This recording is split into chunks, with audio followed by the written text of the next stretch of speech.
afternoon to you, dear listeners. Welcome. This is the studios of Adaba 8.9 FM, and welcome to another edition of the program Sport Banter. My name is Ola Sukun Elujoba, and I've got out your hair. Although it's a weekend like never before, because so many talking points from that, and so many issues to really address. Because for Manchester United, for Arsenal, for Tottenham Hotspur. So there was a scare also for Newcastle United because they had to come from behind to win that game. But most prominent of it is that of Arsenal and that of Tottenham Hotspur because they had to wait till in the extra time, I mean before they could get past. Get the needed victory in that particular game. So, but for you, for Tottenham, do you think? I don't see any ambition in that club. Really, yes. To leave it so late like that against Tamworth, it's a national team side. They have to bring in some Kulusevski, bring things like that.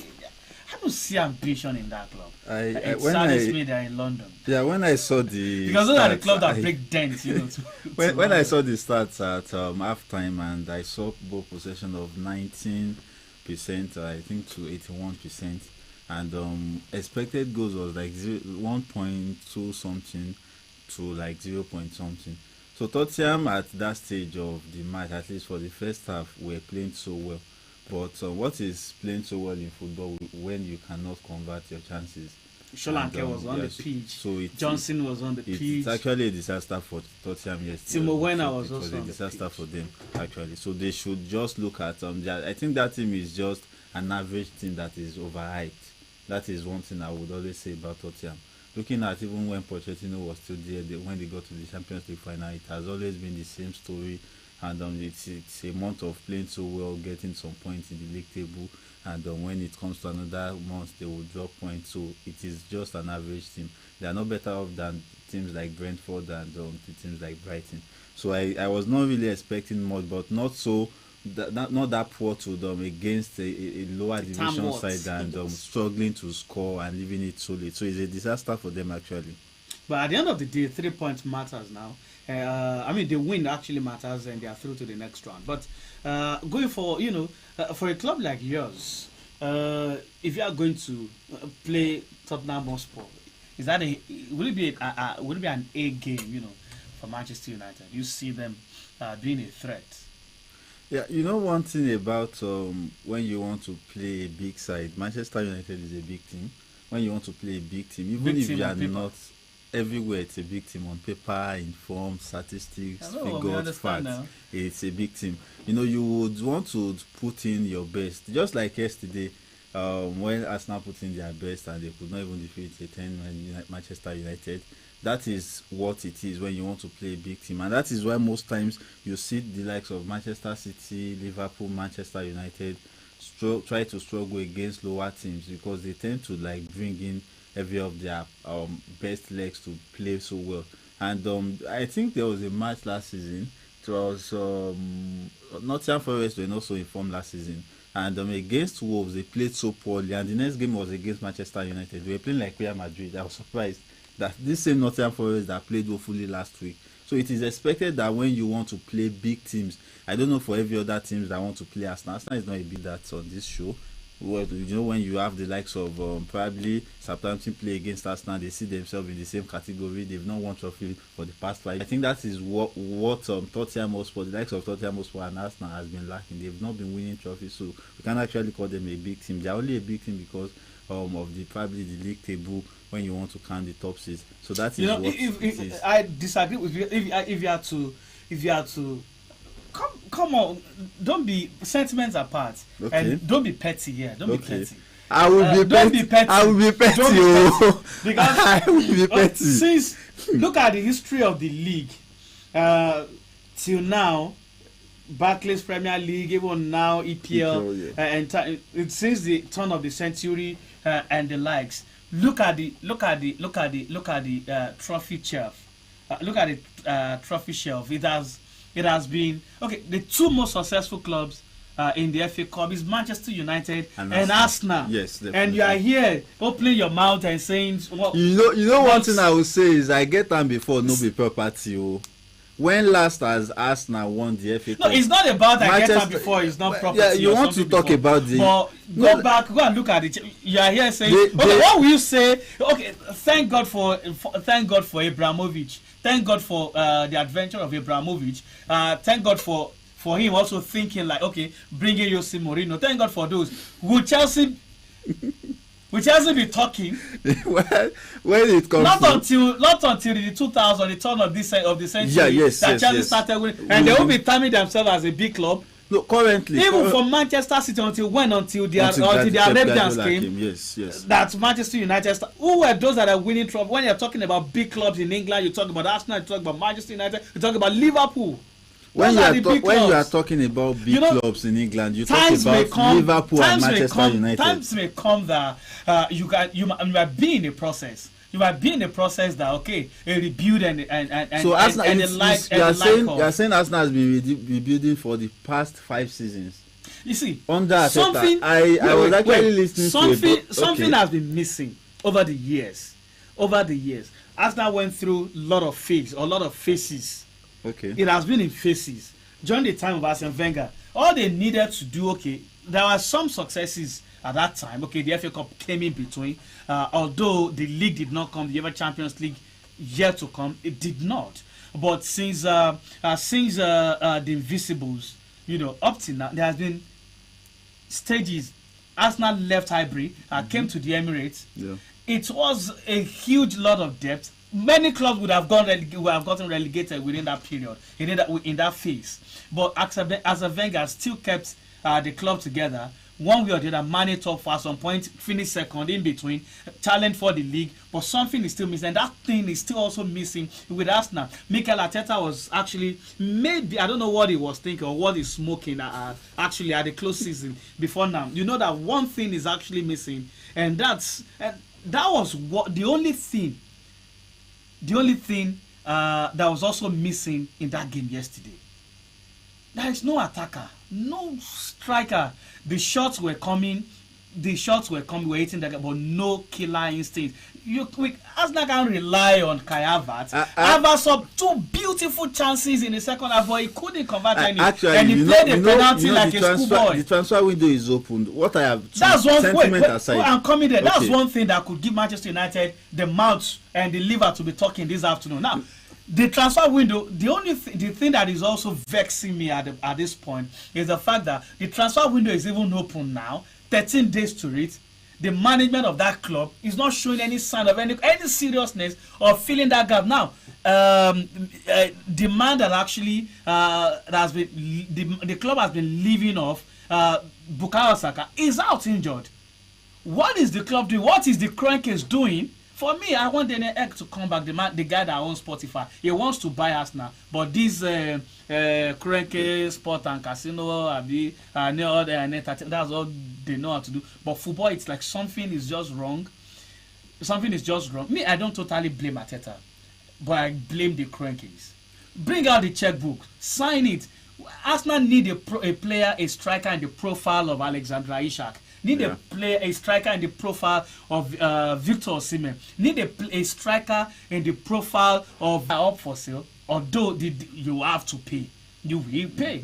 But if you pay for something that you will get, so that is it. In yesterday's match, Gabriel Jesus is actually out injured. Then this teenager that they brought in is also out injured. So basically now on the books, Arsenal has just 4 attackers. The likes of Martinelli, Trossard, Kai Havertz, Arsenal has Sterling. 4 attacking midfielders. Okay. 3 attacking midfielders. They don't even have like a natural finisher. No. Arsenal has 3 wingers and 1 attacking midfielder. No, not even attacking midfielder, because I don't even know the adjective to use to qualify. Defensive attacker. I don't know. one defensive attacker. That's what Arsenal got this time around. And I pity Arteta. I don't want to be in that kind of situation. He has to think what to do. Arsenal took the game to Manchester United yesterday, but the only no, don't say that. I was expecting you. How many chances the Manchester United even get? Manchester United got a red card. I think 30 minutes before the end of the normal time, and there was an extra time of 30 minutes. So that is like an hour of football. 10 minutes down. Manchester United wait, see. So Manchester United was playing. Later turned out to be playing a defensive. If any team will actually any team will do that. Wait, any game you like play. Every same team will do that when it comes to that point of the game. The chances came, but what happened? The man Arsenal relied on Kai Havertz. What happened? It was at that point I remember that he once played for Chelsea. Yes, and he once played for Chelsea. You want to actually drag Chelsea into this, and I'm glad that Chelsea is popping up again, really coming up to what the hype and all of those things. The Arsenal fans, especially Arsenal fans in Nigeria and Chelsea fans, said they are title contenders. And I remember on this show I said they are just title pretenders. Why will a Chelsea that has been struggling, they struggled all through last season, a new coach is handling them, and you want to actually come up because you are winning some games, and that is the same issue with us. And the transfer window is opened now. I think at the beginning of the transfer window, I wrote something on social media. I said this is the best time Arsenal should actually look at what to do. There are so many players that are out there. This Vlahovic is actually pushing for a transfer. You can actually sign this guy. He's available, clearly available. But Arsenal has just even Alexander Isak is also available because Arsenal project cannot be pitched to Alexander Isak and he will say want to stay with Newcastle. What is Arsenal's project? Arsenal does not have a project actually. But it will be very difficult to get him out at this time. Because that's what Newcastle are also banking on. And even if you are going to force a move through, for him, then you have to pay. I don't say that will cost Arsenal in excess of £100 million. Arsenal would. I am not sure. Aside from Declan Rice and I'm not sure Arsenal would cough out that amount of money for a single player again. Then Arsenal is not ready. And the actual truth is the reason Arsenal did that is actually because Declan Rice is an England player. The zeal is in the team. Yes. The guys actually wanted to. But what about when the hierarchy of the club is not supportive? What will you say? For currently, I can actually say last season I could remember when pundits were all over the space saying Manchester United is in crisis. Now we can actually agree that Arsenal is in crisis. Injury crisis. It's not just injury managerial crisis, injury crisis. And let's look at it. We just have let me just say one major player aside from Gabriel Jesus that is injured, which is Bukayo Saka. I could remember last season. That's the driver of the team. The driver of the attack. The driver, yes, fine. When the crisis came for Manchester City, we are all saying that Rodri should not be the excuse for Guardiola losing games. But we all know that in a team, there is always one player that would be the cement. It's just like you laying the foundation for a team. There is just one particular player that will do everything possible to crack out the goals out of nowhere and probably make delivery of passes. And that is what this guy has been doing for Manchester United, Bruno Fernandes, even if he sometimes is inconsistent. But we all know. It's just like seeing Salah injured for a month. Liverpool will actually go into crisis. Because looking at the facts and figures available for Liverpool, every game is either Mohamed Salah provides an assist, or he scores, or he just do one dangerous and that was what Bukayo Saka was for Arsenal before his injury. To be honest, that is what he has been doing. But the truth of the matter is that for a serious team, and Liverpool also cannot rely so heavily on that. Yes, when you look at the transition of because Liverpool anything can happen. Yes. Although I don't wish him bad. I don't foresee Salah getting injured. Actually, this is because the way he plays. But for Bukayo Saka, the injury has been coming because the eye of every defender is actually on him. Yes. He got kicked, got knocked at every given time. So the injury has been coming. So I'm not surprised he got a hamstring injury. But what about the club? What about the backup plan? And that is why we need to agree that Arsenal is in crisis. 13 days into the transfer window. Nothing. They are still cooking up something. Let's believe that they are still cooking up something. And I think I said this I say it every time that a very serious team would have backup plans. There's something we call your depth of team, like the team depth, whereby you have maybe you have substitutes for every position. You have your second team. You have Arsenal everything week in week out would always field the same set of players. And I think that was what affected Manchester United last season under Eric Ten Hag. You would always stick with your first 11. Is it that it's always Bruno Fernandes? Is always Rashford, Garnacho, and these players kept on having injuries. Immediately they come back from injury, you give them some little weeks of rest, you start them all over again. But under this new management, he has been saying something, and that is one thing I like about him, that he needs to manage the team. And some people have been shouting that he does not have a starting 11.